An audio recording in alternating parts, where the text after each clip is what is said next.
Donc aujourd'hui, comme promis, je vous fais ma capsule sur la socialisation pendant que Spencer vient me dire bonjour. C'est quelque chose qui est assez important, quelque chose qu'il faut maîtriser, plus vous que votre chien. Je sais pourquoi. Spencer veut jouer. Excellent, oui, Spencer veut jouer. Bon, premièrement, tout le monde le sait, nos chiens sont capables de lire ce qu'on veut dire, ce qu'on ressent, sans nécessairement qu'on ait à parler, juste avec notre langage corporel. La plus grande question que les gens se posent, c'est comment. Et c'est là que vient en ligne de compte mon ami, je le connais pas, le psychologue animalier, canin et de l'évolution canine, Brian Hare, qui a fait des tests avec des chiens et des chimpanzés. C'est arrivé quand il était plus jeune, puis il a voulu faire des tests, parce que lorsque il pointait vers une direction ou vers un objet, son chien était capable d'aller directement, sans qu'il lui ait appris quoi que ce soit. Fait que lui, il s'est commencé à se poser des questions là-dessus. En vieillissant, il est allé faire un voyage au Congo, et là, il a réussi à faire une comparaison avec des bonobos et des chiens. Le seul animal qui était capable de se rendre où est-ce qu'il pointait son doigt, ou d'aller chez l'objet, c'était le chien. Est-ce que ça dérange? Le chien est le seul animal qui est capable de comprendre ce qu'on veut ou ce qu'on ressent sans qu'on ait à parler, seulement avec nos émotions ou notre langage corporel. En fait, c'est qu'il y a 15 000 ans à peu près, les premiers loups ont commencé à se rapprocher des campements humains et d'aller manger leurs poubelles ou les restants. Au fur et à mesure, on commençait à socialiser avec ces animaux-là. Et finalement, ces chiens-loups ont réussi à rentrer à l'intérieur de la maison des humains.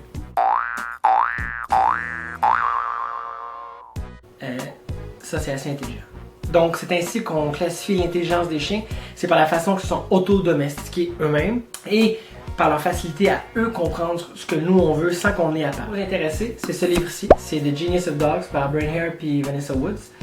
Excellent livre, super intéressant, qui nous en apprend beaucoup justement sur la psychologie des chiens.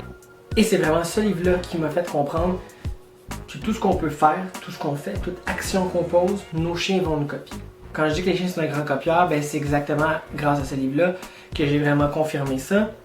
Mais c'est notre devoir de les socialiser dès qu'ils sont le plus jeunes possible. Tout on le sait, il y a les classiques parc à chiens, promener, s'introduire à d'autres personnes, essayer de l'introduire à le plus d'expériences ou d'événements possibles le plus jeune possible.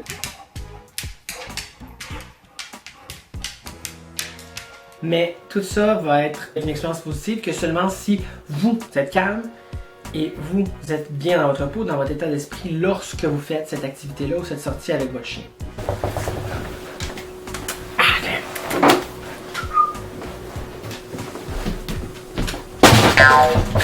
Une autre question aussi qui vient souvent, c'est quoi faire lorsque j'introduis mon chien chez un nouvel ami ou que vous rentrez chez quelqu'un de nouveau et qui est lui aussi un chien.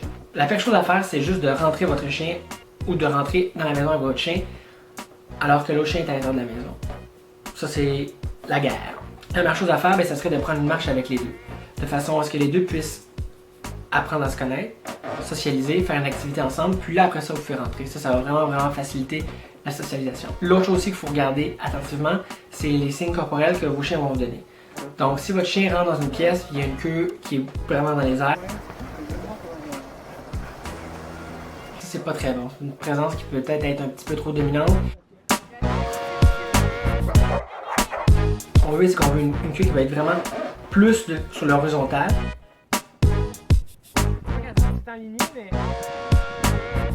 Donc, qui veut dire que le chien est relax, mais qui est curieux. La curiosité, c'est correct. Ce qu'on veut, c'est un état d'esprit qui est calme. Et ça commence, comme je l'ai dit, avec vous. Donc, peu importe ce que vous faites, peu importe les événements ou la façon dont vous voulez socialiser votre chien, dites-vous que l'expérience va être positive seulement si vous êtes calme, respectueux et confiant envers peu importe ce que vous faites. Votre chien n'aura pas le choix que de vous copier votre état d'esprit, ce qui rendra pour peu importe l'activité ou l'expérience, une expérience ou une activité positive.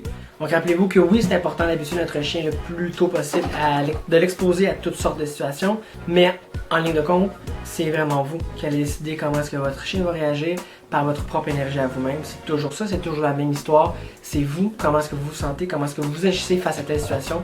Votre chien va vous copier et lui-même va adopter cet état d'esprit-là face à telle expérience ou telle activité. Cheese! Oh. Si vous avez aimé la vidéo d'aujourd'hui, n'hésitez pas à aimer, partager, vous abonner. Juste en dessous ici, j'ai tous les liens en fait pour Facebook, mon site internet, YouTube, Instagram. Au revoir! cher meute. Tu dis bye, Sam?